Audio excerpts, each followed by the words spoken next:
As a professional in your line of work, how did you deal with constantly being challenged about your worth? That's a tough one. Yeah, there are whole areas of making in which people don't like paying for stuff, and they don't think that,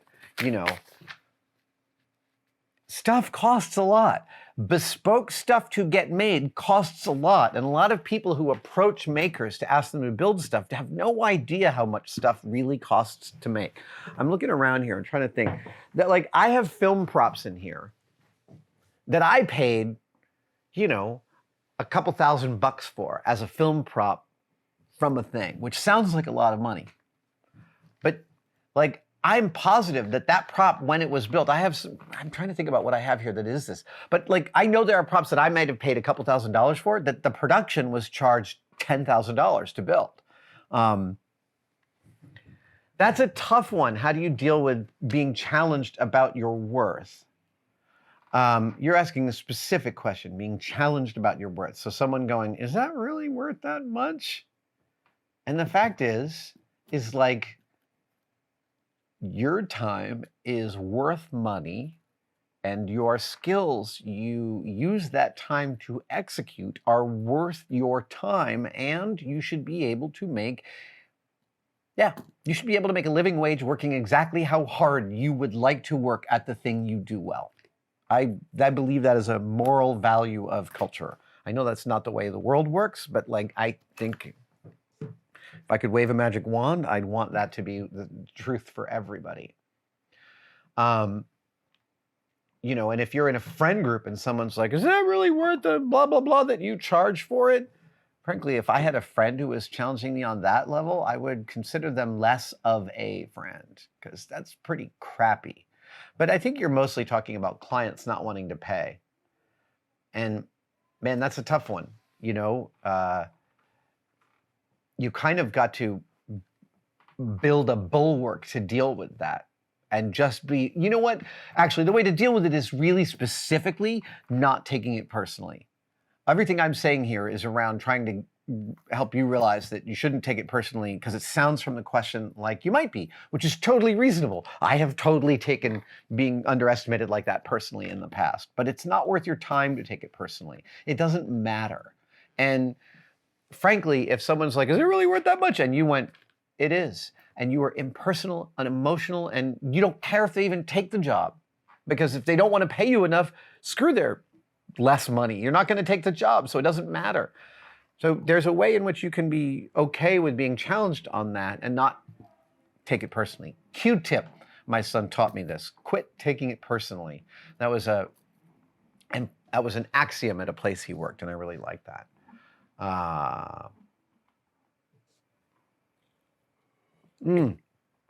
Have I ever been commissioned to make something that I wanted to keep for myself at the end?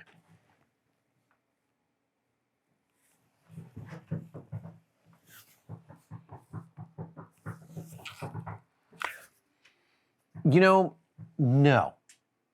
That I really wanted to keep for myself at the end? No. I just really specifically structure a lot of my builds around, like, that I keep the thing at the end of the build. It's really important to me. But that whole thing of, like, okay, Tom Sachs and I have had this discussion a few times about commerce and art. And, like,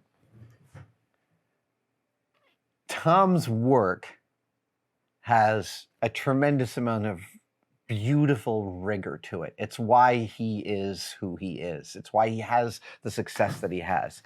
His work is deeply rigorous. And by rigorous, I mean he puts all of his attention into each piece to bring about the thing he wants. And he is really good at that. But that also means that he falls in love with everything he makes. And then he lets it go. And we've talked about this, because Tom is always like, you are an artist, man. And I'm like, I know I feel like I'm an artist, but also there's aspects of art that I'm not sure I could deal with. And so here is one. Wait, here we go. This is my Blade Runner blaster. This is the Blade Runner pistol that I gunsmithed from the original guns, not the OG guns from the film, but the same makes and models of guns. And like when Tom was talking to me about being an artist, making stuff you love and then selling it, he was like, you got to be able to sell that thing to a paying client. And I'm like, I certainly could ascribe a replacement value to this. I know I could make another, but given the history this has in my heart and soul, like I just don't think that I could part with that. Not to say there's not something someone could offer me in trade, but I can't picture what the hell it might be. So no, I feel lucky in that I have not had a freelance job in which I have wanted to keep the object. Actually, as an early freelancer, your cost metrics are the opposite of what they are when you are a late freelancer. And by I mean a mature freelancer. So when you're young, you're in your early 20s and you're just out of school and you don't know how awful people can be yet. And you are trying to get work, time is the resource that you have the most of and can give away. And time can replace skill if you have enough of it. And so you can take time to do stuff that isn't necessarily profitable, but it gets you to a learning to where you can be profitable. So in the early part of your career, you are dumping your time into things in order to get them to work. And the expensive part of your job and life as a maker, as a young maker, are the materials. For me, buying a sheet of plywood was like often too expensive. I would be like trying to scavenge it from dumpsters and industrial parks around the Bay Area. Later, the materials become the cheapest part of your operation and time becomes the most expensive, especially when you have employees. But like even just for yourself, time becomes your most expensive asset and the one you want to give away the least. So it flips almost entirely from the beginning to the end of your career. And so it is totally reasonable to give a lot of time to a job that's not profitable in the beginning of your career in order for exposure. But within reason. I took jobs for exposure back in the day, and man, I got a huge fight with a friend of mine for turning one down. And the one we turned down was it was doing some animation for MTV for a thing, and it was like 30 seconds of animation, which is a lot. And I think they had like $1,000 to pay a friend of mine and I to execute this. It was going to be like 2 solid weeks of work for us for $1,000. And it was like, these people who were trying to hire us to do this, this wasn't a repeat client. This was an appalling ask. Like the offer was so low, it wasn't even worth doing to build exposure. And it didn't, yeah. I mean, yeah, no one who suggests exposure has your best interest at heart, but you can totally do it. But don't take that suggestion from someone else. Yeah, that's actually a really good axiom.